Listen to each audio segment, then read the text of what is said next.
Welcome to another edition of Newsroom here on Canal de English, and it's always a pleasure to be with you and those who have accepted to be part of this program. This edition of today are two eminent journalists. I want to begin from my right. He is Ngoumba Endeley. I think we don't need to present him anymore. Mr. Ngoumba Endeley, you are a senior journalist, and it's a pleasure to have you here on set. It's my pleasure to be here, Elie. While I was walking into the studio, I had two of your technicians receiving phone calls from Rwanda and Burundi. Exactly. That is evidence. That is evidence that this program, this particular channel is watched. Thank you very much. Globally. Thank you. It's a pleasure to be here. It's also a pleasure to have you as guest. And on my left, he is the one and only Denis Nkwebo. He is the chairman of the Cameroon Journalists Trade Union, abbreviated in French as SNJC, and also a journalist with the French language daily, Jour. Mr. Denis Nkwebo, welcome back from your trip in South Africa. Thank you very much. I would have been very sad if I couldn't make it today. So it's a pleasure being on this program with my good friend and colleague, Prince. Okay, that's a pleasure. All right.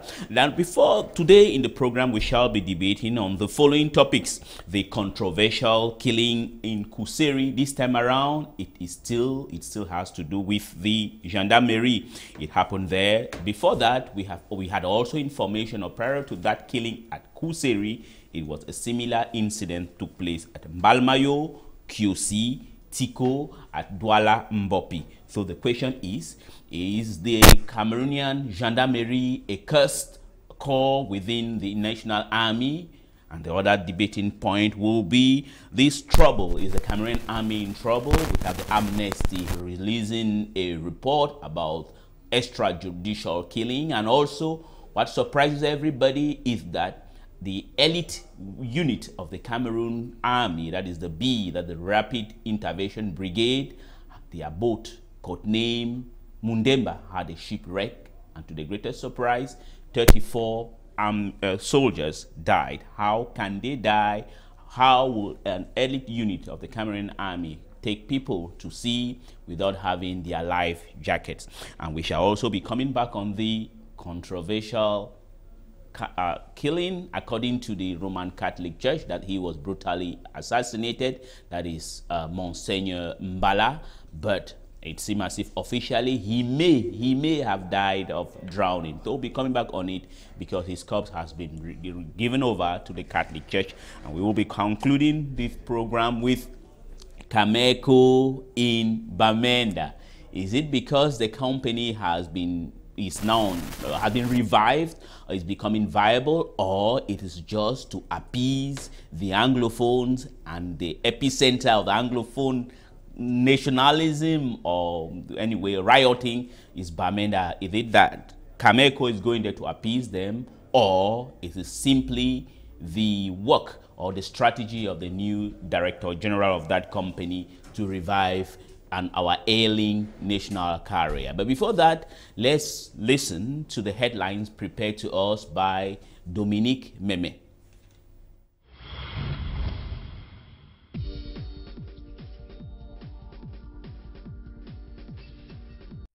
The military family in Cameroon facing severe threat of moral rectitude and natural catastrophe.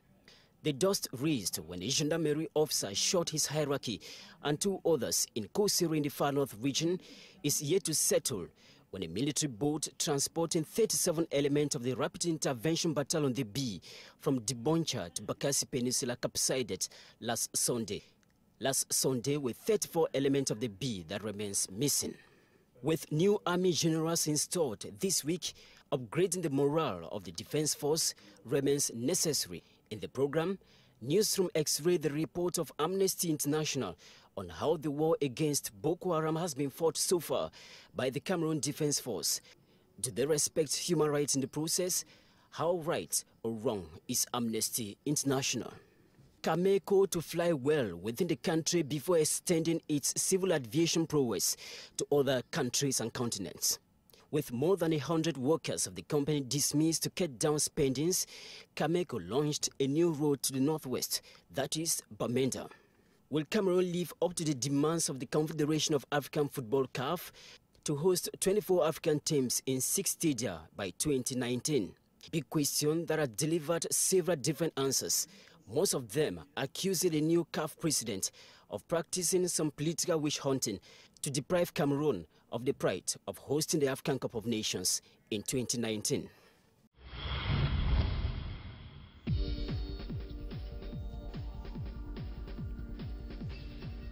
Well, that was the headlines prepared by our one and only Dominique Meme. Well, before going into the nitty-gritty, that's the in-depth of our debate to this morning or this afternoon. Well, I would like to begin with this icebreaker, ending with that report on Cameroon's capacity to organize the Africa Cup of Nations, that is in 2019. Well, I don't know. Let me begin with you, Denis Nkwebo.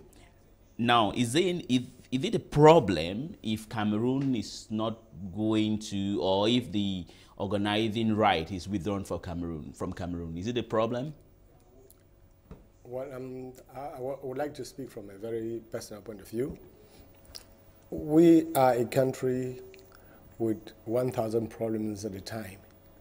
And I don't see why we should squander so much money in organizing the African Cup of Nations. In the first, I think this country even gave out some money to be granted that, the organization of the Cup. Now, billions are supposed to be spent. We don't have potable water in our cities. We're not talking about the villages. Some students in Cameroon attended 30 opening days of classes in the Northwest and the Southwest, and have been granted their certificates. Means that there's a genocide against education in our country. Most of the university leavers that we know who barely say a word in English or French. We have magistrates who have been trained, who have spent 5 years selling okrika at the Mokoro market. Now they are going to sit in the courts and read the law. So this is very terrible, and it's a political motive that actually pushed the president to bid for that competition. And because the president must be elected in 2018, and he must be in a vibrant environment in 2019, that he must organize. And I'm very sure that we could have budget cuts in all other aspects of the national life for the president to organize that competition. You know, when corruption money is needed in Cameroon, you see a lot of money flowing. When the selfish pride of the president, the head of state himself, is at stake, the money is there. So let us not think he will not have the means to do it. The president can build even 15 stadia if it takes him to do so for us to consider him as a legitimate president of this country. Okay. Much will not be done. You know, I will be talking about this on the phone crisis. Mm-hmm. We people were actually going to the street for a very strict minimum. Go to Bamenda, no roads. We'll be talking about no. If we want to go, I'm not from Bamenda, but for the past 6 months, going to Bamenda is a nightmare for many people. That money that we squander to build this stadium could build 100 roads like that. This is a place where, when the selfish interest of the master is at stake, there's action. Okay. When the people are crying for a dime, there's no money. There's no money. Okay. Now let me turn over to you, Mr. Endeley. Well, there are some people within the Cameroon government who are already crying foul that the goalpost has been changed, or the game standard has been changed during the course of the football encounter. I think it's the football game, that when Cameroon won the hosting right, it was for 4 cities to organize it, and 16 teams. Now it has been shifted to 6 cities and 24 teams. Do you think that the Cameroonian government, or at least those who want that the competition should be hosted by Cameroon, come what may, are right to say Ahmad is really changing the rules of the game? No, not really. The rules of the game, the progress of the game football, which is one of the greatest games on earth, cannot remain stagnant because of Cameroon. I think we've just been caught in our own trap. This culture of doing things at the last minute. You remember the second phase of our celebration of our reunification took place in Boya 5 years after the initial date. And nobody complained about it, nobody was punished for that. So you see, we keep getting into this culture of doing things at the last minute. And now we are caught up by that. But the person you're talking about is the president of the Cameroon Football Federation, Tombi Aroko, was complaining. Before I walked into this studio, I heard him over the BBC saying he has talked to Yaoundé and some people in some high places, and Cameroon will be ready. You see, what I'm trying to say is, a game like football cannot remain stagnant because Cameroonians suffer from inertia. The head of state himself has condemned this attitude of not getting things done in time. And we should blame ourselves for waiting for the last minute to do everything. Now we hear they are going to bring in prefabricated structures from Italy to build a stadium. That means we will not benefit from anything building such stadiums, because in terms of transfer of technology and whatever, because all is going to be done out there, and it's going to create jobs for Italians, jobs that might have been created for Cameroonians for other future projects.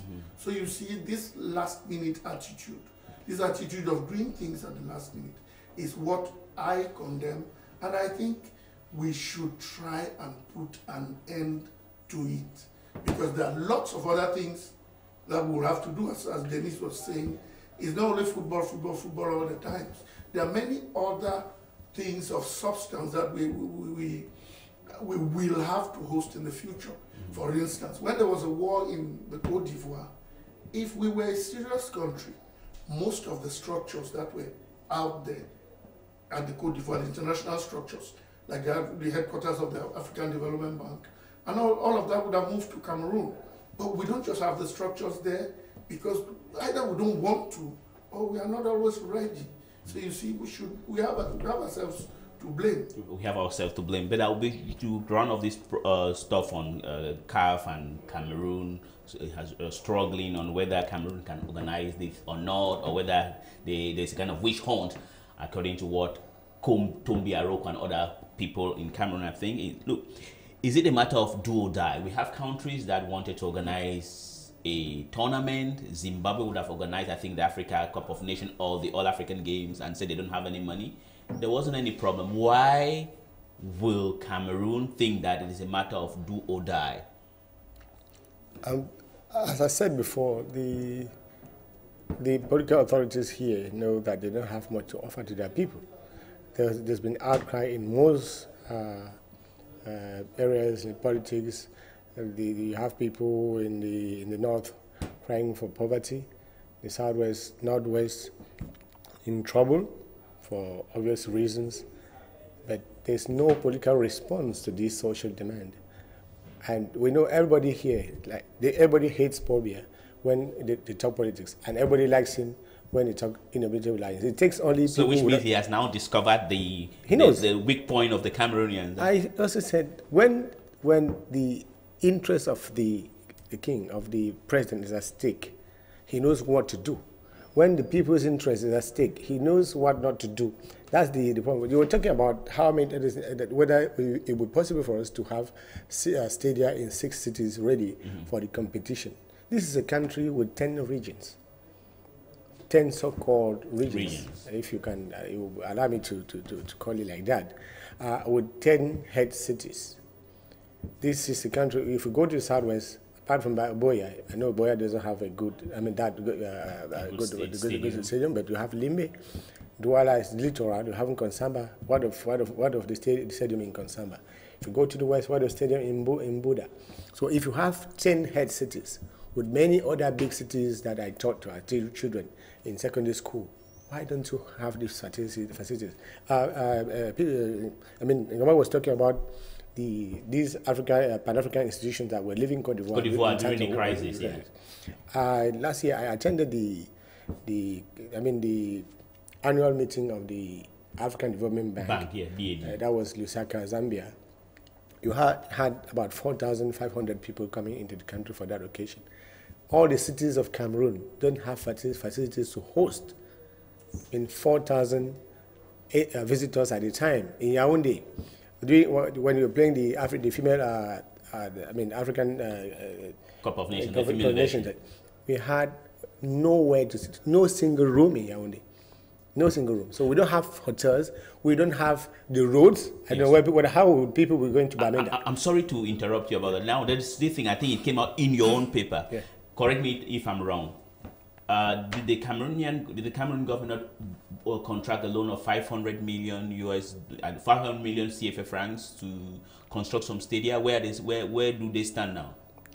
We don't need to borrow money, and we have. I just read a paper yesterday, how a minister still in the office bought a house worth how many millions? That was Edgar Mebengo. So if one person can buy a land for more, a house for more than 1 billion to his children, to his son who is not up to 27 years old. If these people in Yaoundé build big mansions for girls under 16, if the president himself can share money, you have records of the president giving about 7 billion CFA francs to a secret court in France. This is of public record. This is a place where money is squandered. Cameroon does not need to borrow money, and I pray that the oil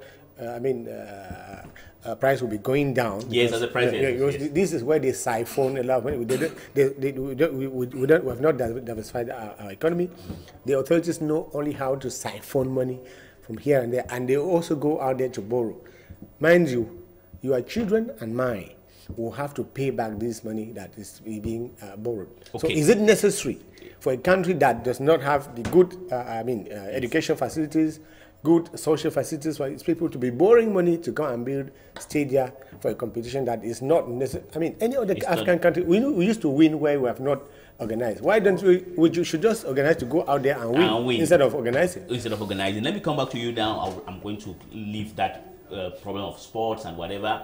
Now to talk about the official result. As you all know, the baccalaureate exams, the results are already out, the French version of the Anglophone GC, that's the baccalaureate. Now tell us, Mr. Endeley, isn't it strange that people who have not schooled properly, or maybe we have a lot of geniuses in this country, and all of them are succeeding? For example, the Francophones who are in the Anglophone regions of Cameroon, most of them did not go to school. So what is your take on that? When you see all of them, a person who is in Boya or in Kumbo succeeding the same as someone who is in Douala or in Yabasi? I think we will have to be informed of the details of what actually happened, because it is amazing that people who did not go to school pass examinations. Maybe there are other things that happen that we have not been informed of, and maybe the students we are talking about are those who actually went to school. There might be an explanation, but if there are no explanations, then it is simple. Education was not invented in Cameroon. Okay. So we are all amazed at the fact that people who didn't cover their curriculum for a particular academic year succeed. Maybe the past marks were brought down. Okay. You never know. Maybe to 6 on 20. On 20. It's happened before in the back. All right. In the baccalaureate. And may I also tell, there's a country here called the Republic of Congo. It happens like that. People pass their baccalaureate with 6 over 20, and they have passed. So that's official. Now, can you tell me, what's your own take on that? That someone, because, well, those who are in Douala, they school properly. Even the Francophones who are in the Anglophone region, they were affected by the ghost town operation. Now, how come that someone who is in, let's say in Kumba, who schooled only for 30 days, was able to succeed maybe more than even the person who was in Yabasi was schooling regularly? I think we are on satellite, and it's very sad to be talking about what happened here, because people out there should not know what actually happened. Well, don't have anything to hide. But I might talk from a professional point of view. We have maybe student journalists on internship in most of the newsrooms, including here. Exactly. I had a chat with a friend who works in the bank. So one of the interns, who is a holder of a master's degree in accountancy or something like that, could not fill a bank check. So that's somebody who went to school, got A levels, BSc, masters, and cannot fill a bank check. This is terrible. I also, when I was still back with Imitation in those days, I had someone in internship. He came and he wrote something he called a story. I told him, this is not how you write a news story. He says, but he is a PhD student at the University of China. So it doesn't mean anything. When you look at most of these, certificate holders that this country manufactures, it's terrible. We should not say much about it, because most people here in the government cycle think education is all about a certificate, all about a paper. Having the Anglo-Saxon background we have, we know to be a professional means to have something in your head. It doesn't matter. It doesn't matter for our people here. Somebody who goes to Enam, he sits there, he doesn't write anything. There's a school of geostrategy, Yaoundé too. Most of the officers in the army, they go and register for that course. They don't attend classes. They don't leave their offices. They call their lecturers on phone to come and meet them in their offices. And the lecturers will give them the person and write for them. And these are people who you see them, colonels, captains coming on TV to talk like philosophers, and not people who actually go on the field. This is a general issue. It's not just it, and we have the result. Look at ministers whose best job is to embezzle money. It is not that these people are not serious, but it depends on how these. I don't know whether they attended the same schools we attended in the villages. At least somebody would have learned how to respect the other. We had civic education in those days. Yeah, but does anybody like this country? Does anybody care about the welfare of the poor? Nothing. I think there is a way out, Elie. Yes. On this issue of, I think it should just be considered as it is done in the wine industry. That there are good years for wine and there are some bad years for wine. Yes. We just consider 2017 as a bad year. Okay, yeah, 2017 as a bad year. Well, we are going to start our main debating point, which is the Cameroon army in trouble, especially the gendarmerie. And also we have this report that Amnesty International has just published, which says that our fight against Boko Haram is not respecting international norms or how it is required. And then we are also going to talk about the shipwreck. The shipwreck that took place, that happened around Dibuncha, where we have 34 servicemen who had lost their life. And when we discovered what caused their disappearance, is simply because they had no life jacket. It's quite strange because these people are part of our known elite unit of the Cameroon army. But before that, let's listen together to this press review prepared to us again by Dominique Meme.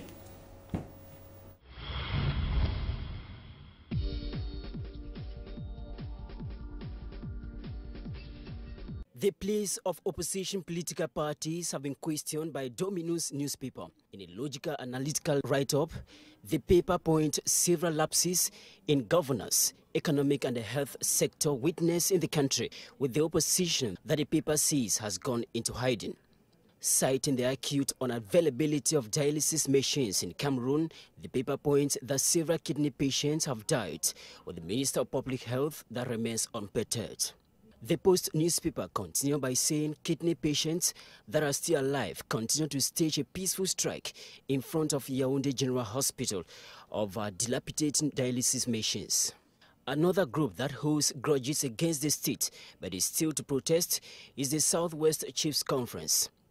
Meeting in their executive meeting in Buea, the Post-Seas Southwest Chiefs Conference is asking the administration of the University of Buea to strictly implement the requirement of a pass of ordinary level English language for all students wanting to gain admission into the university. The custodians of tradition say, for now, it is only applied to English-speaking Cameroonians, while those of French-speaking freely gain admission after an English language crash course of 2 weeks. A problem of management in state universities that repairs newspaper examines, stating that holders of academic professor certificates appointed to head state universities are not necessarily good managers. The trial of Anglophone church leaders takes another ugly twist, with the hearing of the bishops next Monday, July 24th, that have been decentralized. Counsel for the plaintiff, Barrister Julius Ngutabe Achu, says the case initially filed at the magistrate court in Buea and Bamenda, we equally see some church leaders judged in Kumbo, Mamfi and Kumba. Barrister Ngu expressed no worry that those who filed the case have never appeared in court, insisting that it is not necessary. From the court to politics, led to side's right of the over 6 million Cameroonians that have registered on the electoral list, the 3 northern regions of the country have 1/3 of the total figure as of July 14, 2017.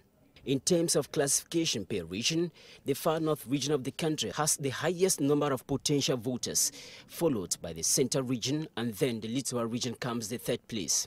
With 2018 expected to be a typical election year in the country, Elections Cameroon continue with work on the field. Registration process that remains demanding in terms of finance, but Financier d'Afrique examines that the Cameroon government has benefited a sum of 2,400 billion francs CFA from the African Development Bank in 45 years. The paper points that the money has been continuously mismanaged, principally in the domain of energy, transport and telecommunication. In sport, 89 athletes divided into 6 sporting disciplines will from today begin defending the national colors at the 8th edition of the Francophone Games taking place in Abidjan, Ivory Coast. Lanadot newspaper writes that the athletes are determined to perform than they did in 2016 when the country harvested just 3 gold medals and was ranked the 10th position.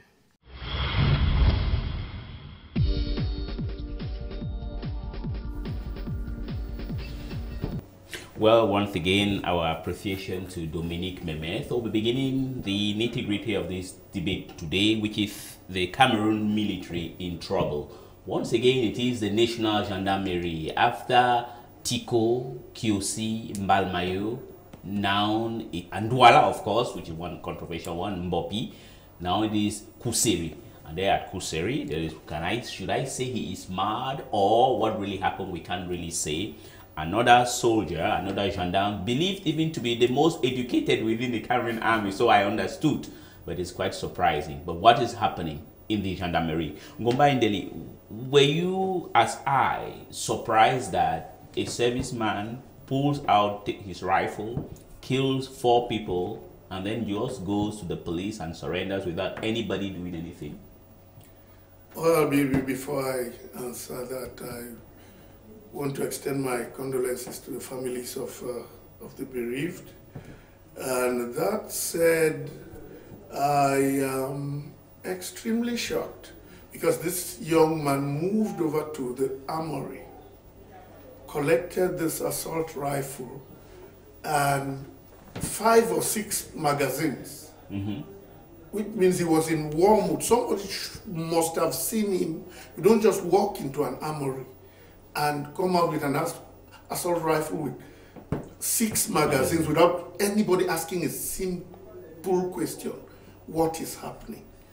And now, when he started shooting, I mean, somebody around there, because all of this happened within the brigade. Yes. Yes, within the brigade. Some of his colleagues, one of his colleagues, in my opinion, must have heard gunshots and must have tried to come to the rescue of the victims. And the only way they do it, because now we watch it all on TV, as in the States, you bring down the assailant. You bring down the gunman. So now it bothers me how he brought down 4 people and had the time to walk over to the police station to look for the 5th victim. And they even engaged in a dialogue. A sniper should have brought him down. I mean, if that particular precaution was not taken. I think now in these particular brigades, they should make provision for situations like that. Okay. It's really sad, but we are bound to ask questions. Yeah, we are bound to ask questions, especially as it has become recurring within the National Gendarmerie. As I said, we had the cases of Tico, and it seems as if the gunman in Tico is in exile in Nigeria, and we have QC, Mbalmayo, and then Mbopi. And then Mbopi, but the case of Mbopi, I think he was even promoted after he did what he did. So there's really a problem. Do you want to say that? Yeah, but Elie, there's another point. All of the cases you mentioned involved females. Exactly. Involved females. When I say females, I mean females were part of the it's a kind of scenario. love triangle. Now, I don't know whether there is a correlation between the fact that there were females and that it only happens where, because if you take the ratio of females within the gendarmerie to the ratio of males, you begin to want to ask questions why it only happened and involved situations where females were present.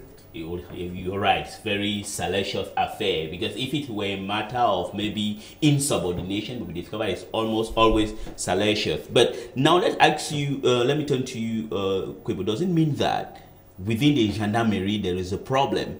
Because if you have this almost recurring salacious affair, when you hear about the case of Mbopi, it appears there's somebody who took the wife of someone and he decided to kill him. QC, the same thing. Tico, the same. So why only the gendarmerie? Should also permit me to pay homage to the missing soldiers of the Mudemba. We'll come on that. Yeah, because we're talking about the military, and there's no way we can separate what happened or what happened all over these military or these gendarmerie posts and what happened with the ship. Back on the 12th of November 2007, 21 soldiers died of Bakassi, and we investigated it. And the outcome of this investigation was that these soldiers were shot by Cameroonian soldiers. So friendly fire. Friendly fire, killing 21. And eventually some people actually were locked up because of that. The government investigated and saw that it was true what we revealed at that time. And it had to do with the business in the army. I would also want to recall that on 16th of March, that was 2011, the attack at EcoBank Bonaberi. Since that day, there has been no attack, no piracy attack at sea in Cameroon, off the coast of Cameroon. We revealed 2 weeks before that incident that there will be an attack. I want to come to this incident. Yes. So after the attack at Bonaberi, people were arrested, including some military officers. And since that day, there's never been any issue at sea anymore, up to now. That's a very strong allegation you're making. Are you trying since to that say... day, I'm saying that since that day, since the Bonaberi attack, there's never been any attack at sea. No piracy. No incident. Which means that in other way, that was the day the piracy may have been, or the pirate may have been Cameroonians themselves. No, since that day, the network that was organizing attacks and kidnappings against our country. At that time, you know, we had claims in our newspaper. The people who used to attack used to claim in our newspaper, and we used to publish it.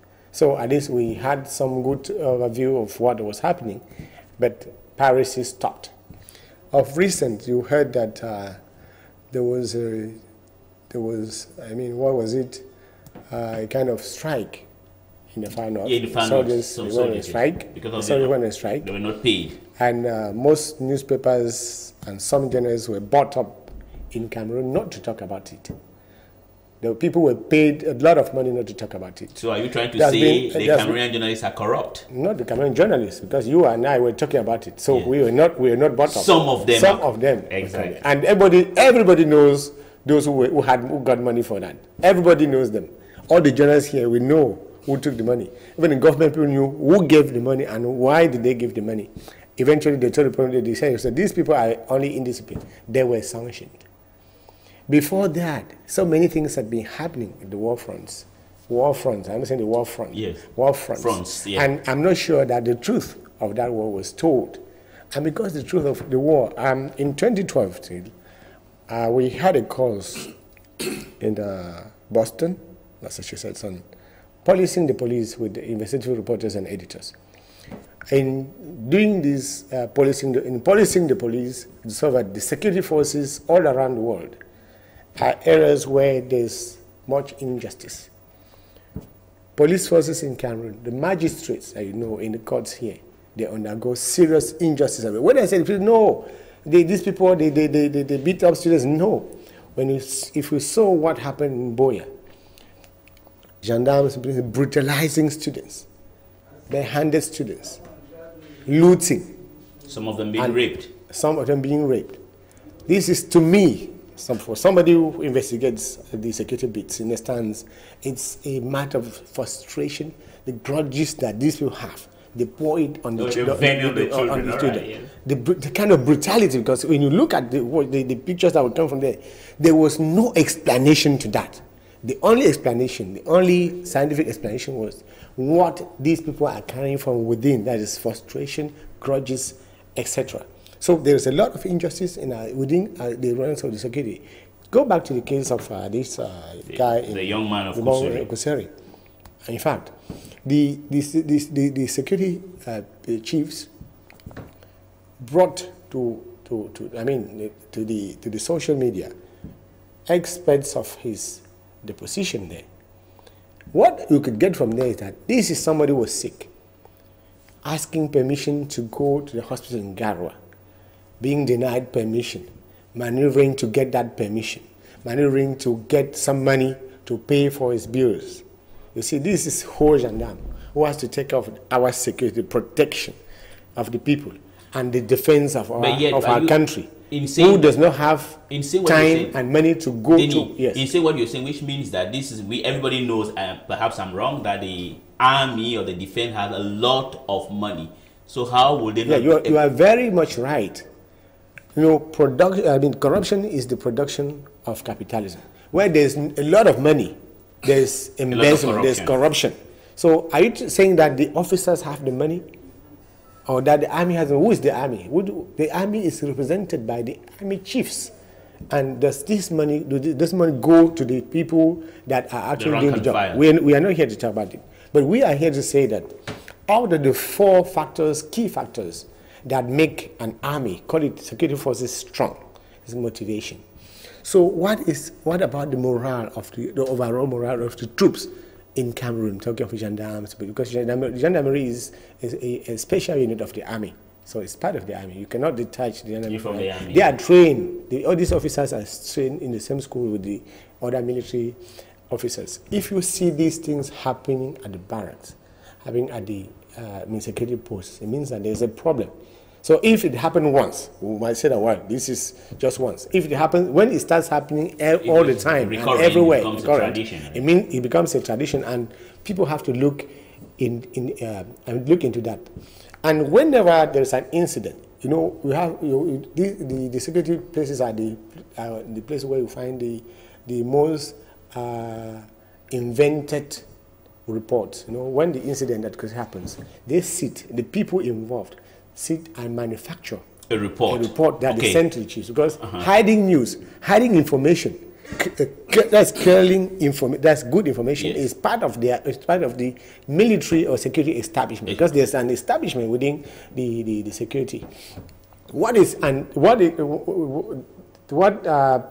baffles me is that those who are involved in this mafia in the security they don't take into account the fact that the security of the people of this country, of Cameroon, is at stake, and the protection of this country as a nation is also at stake. And okay. The head of state, Bia, said that Boko Haram attacks and overcomes our soldiers because they only attack when they are sleeping. Right? So the head of state acknowledged that at night, those who are in charge of the protection and security of this country are sleeping. Which is this is something that we must reckon with. So he has that information. He knows that at night, the people who watch over us at night do sleep. He said it. So at least this time around, nobody will ask us to give the evidence. We heard it from the head of state. One of the biggest capitals in the world. That was in Paris. France. In Paris, which means that the head of state has really given a kind of tips.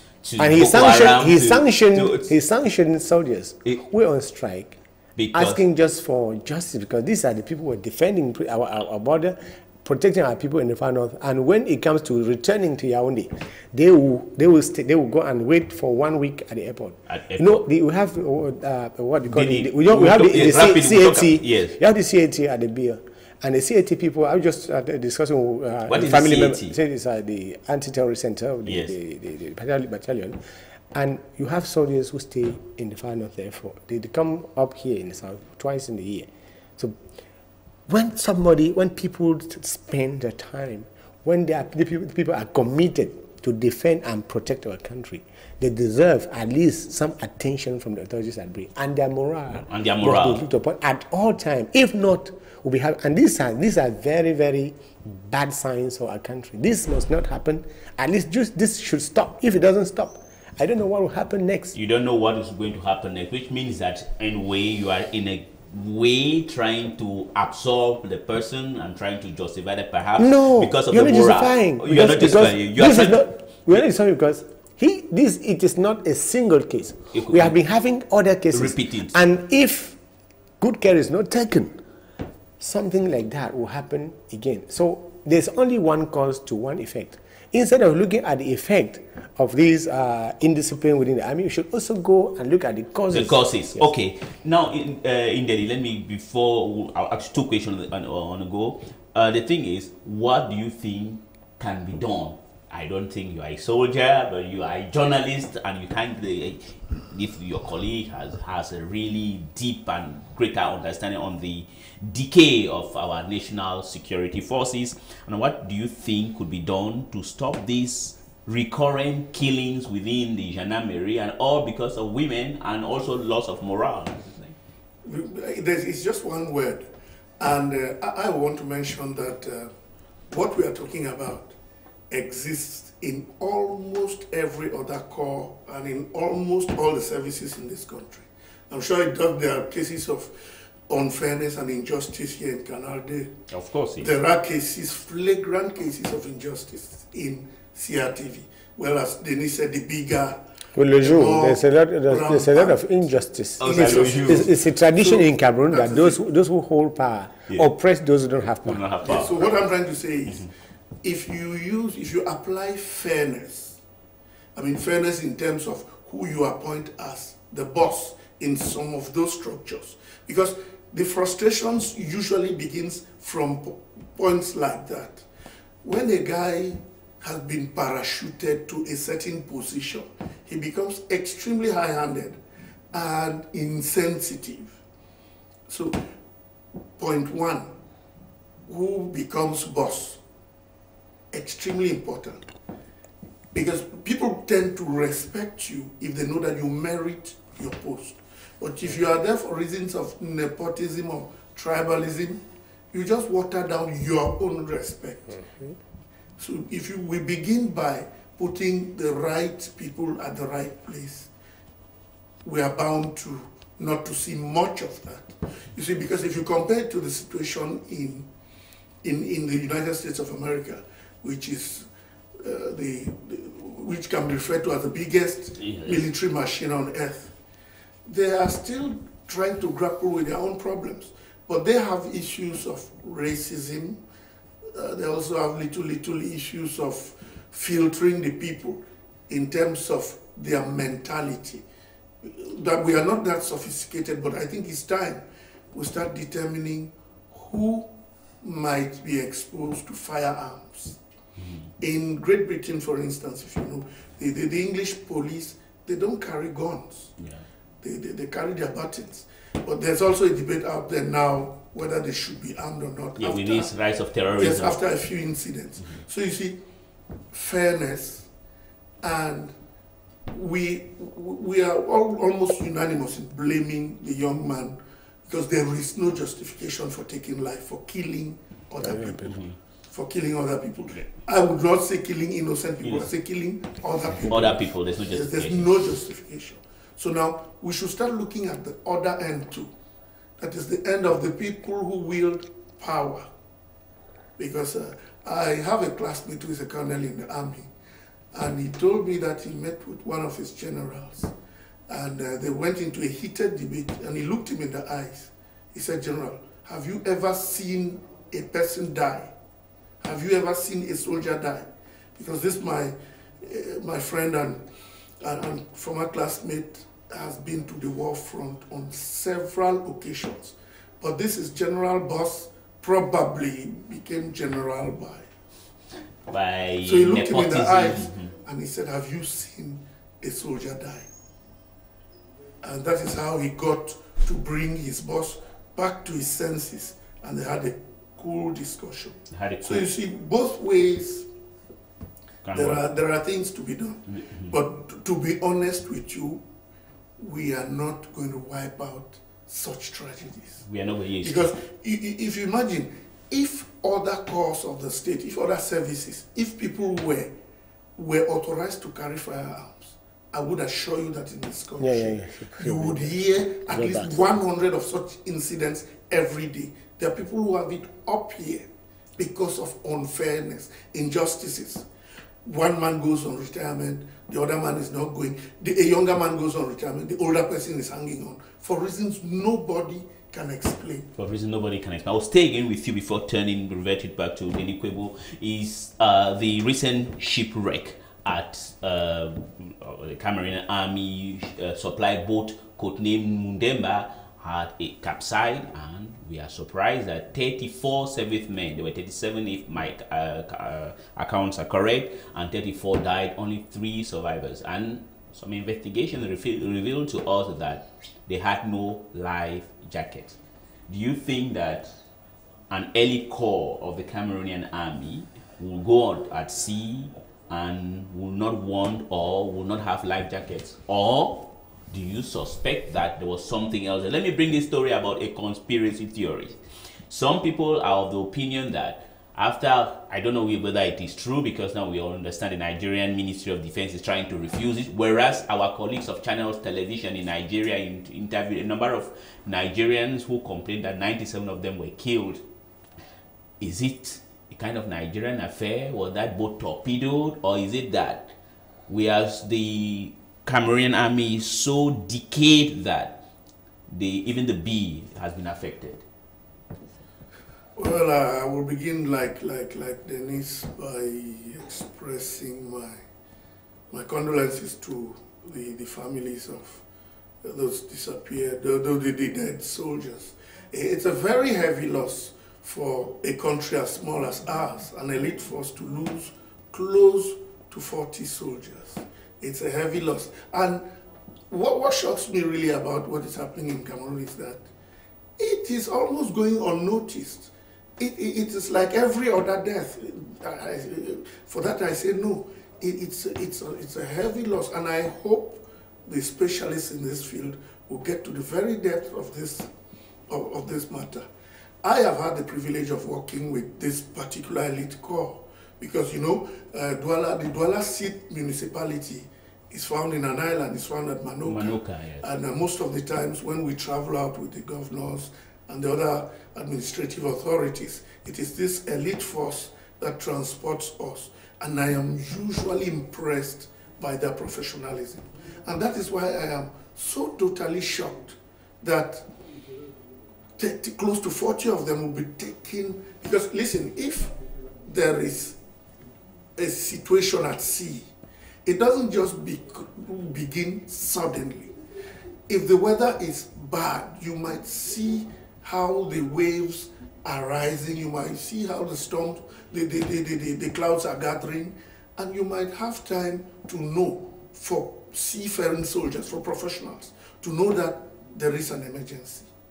And to wear a life jacket, how long does it take? I don't think it takes 10 minutes to put on a life jacket, because usually when we travel with them, they are the ones who wear our life jackets for us. Don't you think they were doing that because of you are a journalist, a PR stunt? Okay, no, what I'm trying to say is, if they were not wearing their life jackets, they would have had enough time to have envisaged the dangers of the seas by the waves and the clouds and stuff, to put on those jackets. It was going to take something like 5 minutes at the most. So what I'm suggesting is, I think something more serious happened. It must have been sudden what happened. It must have been sudden what? Yes, I don't want to speculate, but I think what happened must have been sudden. When you're in an airplane and you're in a turbulent zone, I mean, there's time for the pilot to inform passengers. At times even your oxygen mask drops. Exactly, automatically. There's time to take some of those precautions. And I don't know why there wasn't enough time. Maybe the investigations and the people who will go into the matter would reveal to us what happened. Maybe they will reveal to us. Well, anyway, Denis Nkwebo, there are also some rumors that there were some civilians on board. Now, let me also play the devil advocate and bring on this conspiracy theory. I don't have any proof. As Endeley said, it would have taken them at least some 5 minutes to put on their life jackets, and that when you are flying, you are going this turbulent period or areas within, the pilot informs you, and then your oxygen mask drops. Do you think that the people were just caught on surprise? It was just a kind of brusque thing, and that's the reason why nobody could be saved? What really happened? Well, this is a very, very sensitive issue. Unfortunately, I was on a TV panel last Sunday, and I said openly that very many dangerous things would happen very soon at sea. I didn't know that something had happened. So you're a prophet of doom? No, then? Not a prophet of doom. When in January 2013, I went on air and said that Cameroon will be attacked in the far north. Minister Chiroma granted a press conference and said that we were prophets of doom at that time, and that the problem in Nigeria could not affect Cameroon. I was back from a trip back from Kuseri then, and had tangible news that this will happen. I told you about these activities at sea, illegal activities at sea that stopped beginning March 16, 2011. There's not much we can say about what happened to this ship. This is a military ship. When you are on a ship, I've been on many on warships before, and on civilian ships too, at high sea. It didn't take place at the Buncha. This is not the Buncha. It took place off the coast of Cameroon. When you are 20,000 miles away from the shores, you don't call the names of the cities, the islands anymore. Yes. So this was at high sea, very deep, at least that's 1,000, right? Yes. 1,000 more, 1.4 thousand miles. 1.7, yes. And this is a ship that will be driving about 45 feet. At bird fly, you have 400 kilometers of signals around you as a ship, especially that kind of ship. Ship, yes.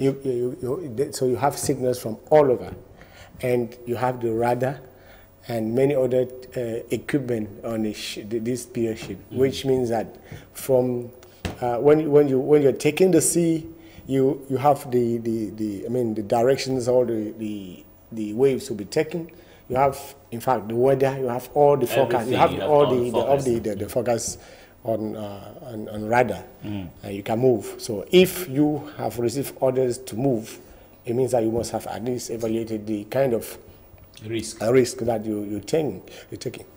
The other thing with the BIA, the Rapid Intervention Battalion, is that being how do you call it, a special force, some of the administrative people at the Ministry of Defense do make the confusion between operational tasks, projection tasks, and also logistics. So some would not know exactly what they are doing. So because it's BA, you carry everything, you engage in all the works. You have a department in the army that does this. But this is what the BA is doing. The BA is doing logistics, carrying trucks, 5 big trucks in a ship that used to carry, that can only carry 3. Yeah, so I'm using ropes to tie, and with the risk that this would not be stable. We're talking about the life vest too. The life vest will be the problem, because when you are on the bridge, you're on the bridge, you're not inside the cabin. So when you're out of the bridge, when you're out of the cabin, you're on the bridge, you wear the life vest because of the risk to fall into water. When you are inside the cabin, there's no risk of falling into the waters, and then you don't wear the life vest. But on signal, when the weather, when there are threats, you'll be ordered by the ship captain to wear these life vests. We don't know what happened. Was it sleeping? No. Anyway, you have all the other seconds, and you have many other people in command that will actually raise this kind of alarm.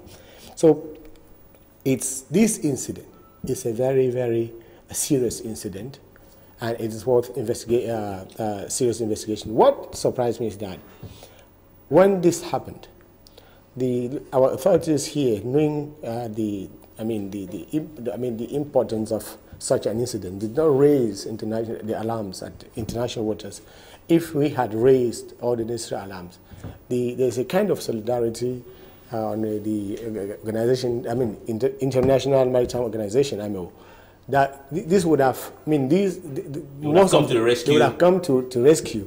But what we're trying to do. But why do you think the authorities never wanted to raise the alarm? At a point, personally, I said, as a citizen of this country, I have always asked the authorities to send all the foreign advisors packing at this point in time. In terms of war, I come from a family of warriors in the village. In terms of war. Wait a minute, Denis Nkwebo. When you asked, in your opinion, you wanted the authorities to send away all the foreign advisors. Yes. But without those foreign advisors, I think Boko Haram would have been somewhere around Douala here. It is not true. It is not true. It is not true.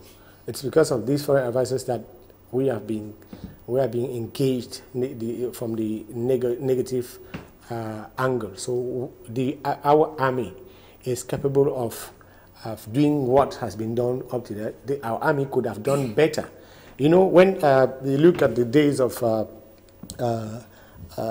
Lieutenant Colonel Kwene leading our special forces in the production inside 50 kilometers within the Nigerian territory. This is without any backup from anybody, from any advisor, from any foreign logistics. They did that and clear off the road. On coming back, they were trapped and killed. They were trapped by who and killed by who. It's unknown. So I have been telling people that the most vibrant, most brilliant officers of our army, of the BIA, that fought against Boko Haram and defeated Boko Haram on many assaults and occasions were killed. All of them have been killed. Why? I'm a journalist. This is a journalist bringing up facts. Exactly. Why is it that the best of our elements who fought and won battles, they fought and won battles, but on returning home, they were killed? Kwene, Njile, and Yari, all of them, it's on returning. So these people were trapped and killed by who? we have to investigate. This time around, when you talk about Lieutenant Colonel Musa, who is in that ship, do you know who he is? Do you know what type of soldier that man is? This is a soldier. This is a genuine soldier that died. If you look at the other people, Gwede was there. It's very unfortunate. I might be talking from a subjective point of view because I have 3 of my good friends there, knowing who they are and how much these people have contributed to, in fact, the victories of our army at serious points. I mean, as he said, you have to investigate. You have to investigate. But I'll say with you again, when you said the colonel who died there was a very good colonel, are you trying in any way in your investigation saying that maybe within the Cameroonian army or some external forces, we have kind of internal brawl? They don't want. I was saying that, you know, being a hunter, if you are a hunter, you know everything about tactics and strategies. Being a hunter and being an African, we know you don't ask the enemy or the potential enemy to help you kill the animal. So you should not at any point involve foreigners. If in those days when you were married to a woman who is not from a village, at what time the wife of the warrior who is not 100%, you don't go very close to your husband, because this is war. This is a matter of blood, and we are actually fighting a war. We are fighting wars, not only war, many wars at the borders with Central African Republic, border with Nigeria and Chad, and now off the coast. What is happening is worth investigation. We have to dig into it. I just want to ask you one question before turning to Indeed. Do you think that that boat was maybe torpedoed? Any kind of suspicion? If genuine suspicion that the key elements of our army must not just die like that. These are people who have fought wars. They have not died in that number. So when, as a citizen of Cameroon, as a journalist investigating security beats, as a journalist being very, very versed in what happens at high sea, this is a tragedy. I'm not sure that many people see it as a tragedy, but I see it as a tragedy. You see it. And it is important that we investigate. If would I say that they were torpedoed? No, like a guerrilla. You know, there's something that you call guerrilla action at sea. We have guerrilla action at sea, and the guerrilla action at sea will not take up to 1 minute. Something must have happened. Okay. I'm not saying that this is but when you look at even if there's a conjunction of causes in everything, in so many things in life, you look at and when you involved people who are non-professionals into this, we have non-commissioned and military staff within the BA working, I think because of the contract. That's why they always, this is not very normal. You don't get people who are not military men to be working in some other countries. For you to work as a civilian with the military, you must be a civil servant. So you don't just get anybody. Your friends in the neighborhood, your brothers and sisters. And you have most of them here. Some of them used to wear some military fatigue. Yes, and they are not. Do you know the kind of contacts? Because the military, they live within the barracks. But these non-commissioned or civilian personnel, they are in contact with who? Which kind of person? Okay. So something can happen even from within, because they were non-commissioned people within the boat. We are not. We don't have any good idea, because we are not professionals of this kind of investigation. But as citizens of this country, we are stakeholders in the interest of this nation, and we are asking the authorities. This is just a legitimate call that they should dig into it, and I'm sure that they have started it. So we are only waiting for the results and urging them to look at any possibility, all angles, because they are used to writing reports. Because when something like that happens, they sit and write reports. But they write reports and we never see the results. No, they write reports that they write what they want to read and understand. Okay, now there's another allegation this time around about the shipwreck is a sad thing until we wait for the investigations and their results. Only then shall we begin to find fault in it to see if it were correct or not. what is your take on this other allegation? Because Cameroon is, some people think that Cameroon is being attacked from on all angles, like the recent report from Amnesty International. Do you think Amnesty International is just, or it's just another international conspiracy against Cameroon? No, I don't think so at all. These are facts of life. There are times in your life where several things happen to you. It doesn't mean that if your aunt died today, your uncle might not die tomorrow, or you might not lose a brother 3 or 4 days thereafter. There are periods like that. There are ups and downs. Now, Amnesty International is a very respectable world body which has proven its worth in several occasions. What I think we should do as a country when we have allegations from such a reputable organization is to give them credible responses rather than crying foul, rather than refuting, is to give them credible, and by credible responses, what do I mean? I mean, we should do our own investigations. And if there are elements of truth in what they say, now we answer them and say, listen, this and this happened. And we will make sure that this and this doesn't happen again. That will not repeat itself. Rather than insulting them and going outright, you cannot convince anybody that Amnesty International is a pushover or a complacent organization. They are not. But every human endeavor is bound to make, there are bound to be mistakes here and there. Even Amnesty International is not infallible, which means they too can make mistakes. Now what we have to do is find out how they got their information. And from my reading of this particular case, they interviewed many people. Now what we have to do is get back to those people that they interviewed and find out from them what and what and what and what they said, and what and what and where they found their facts. Because it might help Cameroon too. We might be learning. It's also a learning process. Yes, these things might have happened and escaped the vigilance of our people. So now we should go back to those people, because I think they said they interviewed over 100 people before they came to arrive at that conclusion. Now we should go back to the same people if we want to refute the amnesty allegations and find out.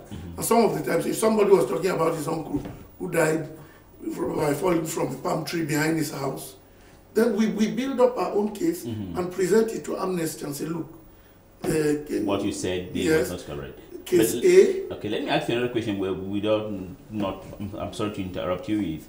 What if the Cameroonian army or Cameroon government accepts a kind of joint investigation team, that is, of the army, of Amnesty International, to go on the field and say, okay, you said this, now send your experts, let's go to the far north or the greater north in general and double check what you said? Don't you think would have been a good thing for the Cameroon government to do? That sounds to me like a very smart approach to the whole issue, rather than trading blows with Amnesty, because it is Cameroon's word against Amnesty International.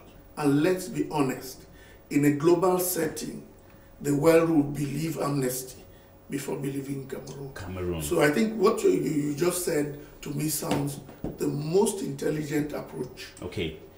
Oh, we hope that the Cameroon government would accept it, but I have my doubts, because there is a committee to protect journalists who has wanted to come to Cameroon on several occasions to investigate the issues of the Cameroonian journalists who are in jail, and that Denis Nkwebo, I would like to commend you about that. Your organization is carrying out a fundraising, and you've been raising awareness of the 8 or 11 Cameroonian journalists who are currently in detention. CPJ wanted to come here to carry out a joint investigation with the Cameroonian government. CPJ was invited yes, by the Cameroon Journalists Trade Union. I wrote the invitation to them, and they were denied access to Cameroon. In the meantime, they are now allow access to Amnesty International. Good. Yeah. They allow access to Amnesty here. I could remember, I'm not saying Issa Chiruma told me that CPJ will stab them on the back. That's the reason why he doesn't want them to come to Cameroon. But now, when you have been going to the far north a lot, especially the theater of action, do you think that Amnesty International, from what Endeley has said, which I said that before publishing their result, is about more than 100 people that they have interviewed, are they over-exaggerating, or in your opinion, it is even underreported, the atrocities carried out there in the north by the Cameroon army? Well, I might say that it's even underrated, because at no point in time, Amnesty did mention that fire was set on my car to prevent me from going to the far north. So really? Your car, fire set on your car? They burned your car? They assaulted me in my house at 4 a.m. to stop me from going there and revealing what's happening. That's why. At the point, a whole colonel wrote against me in newspapers, including in my own newspaper, because of what I was saying. It's just of recent that I decided, well, I come back on this beat again, and I see the truth, because we had Boko Haram was actually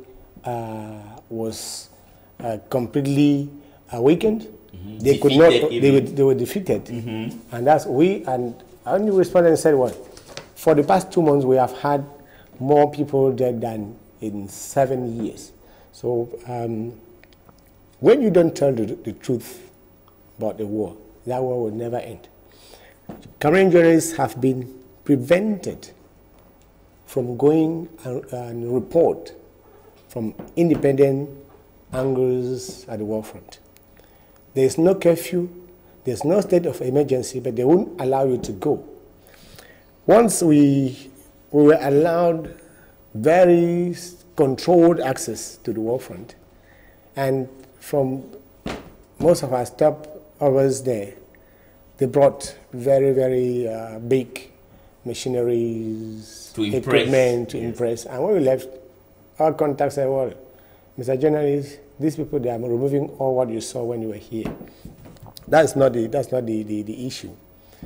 I must tell you that in every operational unit in Cameroon, you have at least a focal point of the state services in charge of very high-level information in every unit.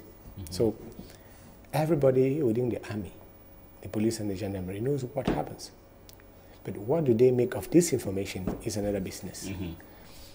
And when you look at the way some of these, we're talking about the morals of the troops. There are things that a soldier undergoing injustice would do. And there are things that their chiefs would not want anybody up there to know about. Ngoumba said, if there are allegations from a serious organization like Amnesty International, what the government has to do is to, instead of, you don't even need to, the clear answer you can give them is to open an investigation. That's the answer. Okay, we have heard about your allegations, your report. Allow us to investigate. But Amnesty International wrote to the authorities before releasing the report. I also got a report very long ago under embargo. Before they had the raw report, they send it to the government to comment. That's what Amnesty does. They send you to go, and this was done very long ago. They had about 5 months to comment the report. They did not do so. So if you deny comment, you have at least to bear all the consequences. They have denied comment. It is not, and most of the time when they deny comment, they want to see how they will use their people here and there to stop Amnesty from publishing the original report. We wanted to remove this, wanted to remove that. No. What the government must do is to, well, open an investigation. And they are not credible to do so because they denied comment. They would have opened, they would have asked Amnesty in the first place to give them 2 or 3 months to cross-investigate. Yeah, the counter-investigation. And the counter-investigation, and releasing the report at the same time with Amnesty. So when Amnesty releases their report, they also say, this is the counter-report we did on these claims. But this government is what, you know what the French people call incompetent. There's no word, no, that word is, the English word is not the real word. When they say incompetent, it means that you are not capable of doing anything. This government is incompetent in everything and in all aspects of communication. In fact, the government, so they would have responded. Okay. Instead of responding, you as a journalist, you had videos from Limbe, from Boya.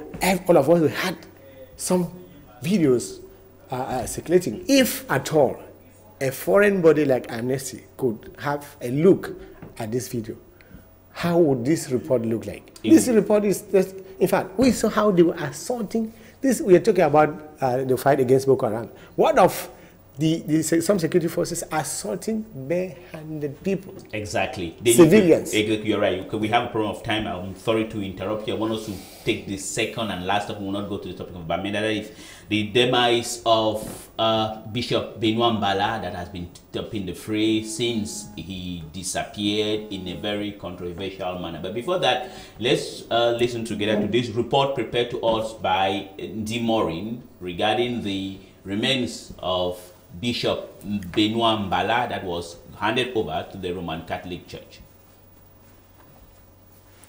It is here in this tomb that the late Bishop of Bafia Archdiocese, Jean-Marie Bala, would be laid to rest.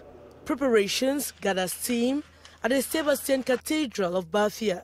The construction of the tomb is almost complete. Bienvenue Jour is a diocesan moderator. He says all bishops are buried in Via Cathedral, and it is not an issue of choice. Different committees are meeting to plan for the burial. The subject is under examination at this meeting holding in the bishop's house. We have appointed a priest who will be in charge of security. He will be working with the authorities.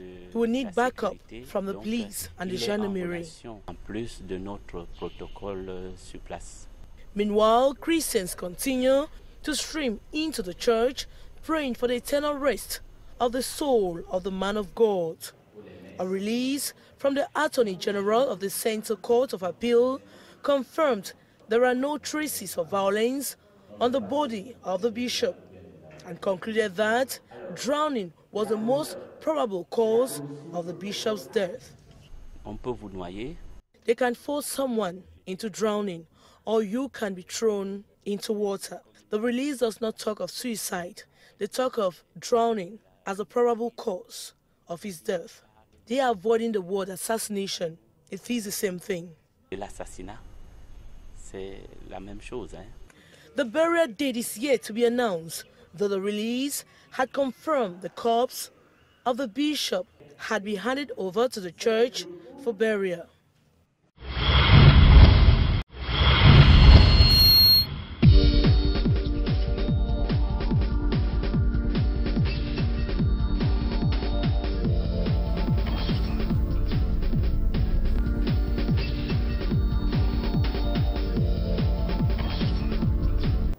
Well, this never-ending drama, but to the discharge of the Roman Catholic Church, they have a number of theirs who have been killed or who have died in very controversial circumstances. We are going to be a bit rapid now the way we are going to talk about this, because I really want us to talk about this Bamenda, Kameko going to Bamenda. But Ngoumba, now somebody in a TV program I was taking part was saying that why should we make a lot of noise over this? That there's one guy called Ngoumba, if I'm not wrong, who was killed in Pokam, and it did not create this type of brouhaha, well, that it is creating that. But do you think that the church is right, as Samuel Cleda said, that one of theirs, his lordship Bala, was brutally assassinated, so it is worth all these things, all these noises that we're making around the demise of his lordship Bala? I tend to believe that each human life is as important as the other. And I was born into privilege. I was born a prince, and I think we, the privileged people, are exaggerating at times. Bishop Bala's death is sad, very sad indeed. He was not an ordinary person, an ordinary human being. I think the interest that has been shown around his sad disappearance is worth it, because he was a privileged person serving humanity. So there, I think I can give a little bit of space for the hype around his disappearance. But I still insist that as sad as it is, we should bury him with the dignity he deserves and put that matter to rest, if you consider how many other Cameroonians are assassinated, killed, and in dismal circumstances on a daily basis. I think once in a while, we the privileged people should be humble enough to accept that these things too can happen to us. Exactly. Denis Nkwebo. Well, I think I've said it before. The story behind what happened to Bala and the reaction of the bishops in Cameroon, the story of a husband and wife cheating on each other. Who is the husband and who is the wife in this case? The government of Cameroon and the Catholic Church, husband and wife. Yes. So the most. I would just like to plead with you to know who is the wife in this case. Is it the church? Okay. No, at least I know that at least Paul Biya, as an individual, has given a car to all bishops in Cameroon, and this what he has given to them each car. And for somebody to assassinate you, that person must be your enemy, or somebody must have become your enemy.